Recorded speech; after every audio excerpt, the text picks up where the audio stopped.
నమస్కారం ఈటీవీ 360కి స్వాగతం. ముందుగా ప్రధానాంశాలు. కృష్ణా తీరాన ప్రధాన పరిపాలన వాణిజ్య కేంద్రాలు, ప్రపంచ స్థాయి సాంకేతిక వసతులతో సుందర అమరావతి. ఇవాళ ముఖ్యమంత్రి చేతికి సీడ్ క్యాపిటల్ ప్రణాళిక, రాజమండ్రిలో అందచేయనున్న సింగపూర్ బృందం.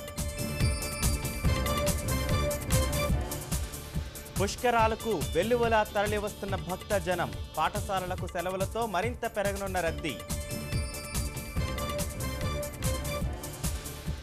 భక్తులతో కిటకిటలాడుతున్న బస్సులు, రైళ్లు, రద్దీ నిలువరించేందుకు సర్కారు వ్యూహాలు.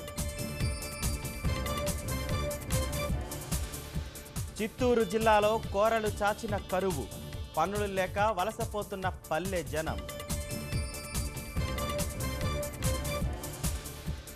పార్లమెంటులో విపక్షంపై ఎదురుదాడికి సర్కారు వ్యూహాలు, పార్టీ నేతలు భాగస్వామ్య పక్షాలతో చర్చించనున్న ప్రధాని.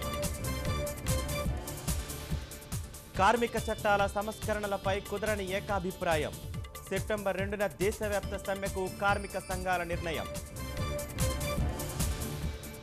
అంతరిక్ష అన్వేషణలో తదుపరి అంకంపై భారత్ కసరత్తులు, అంగారకుడిపై వ్యోమనౌక సహా పలు ప్రాజెక్టులపై ఇస్రో దృష్టి.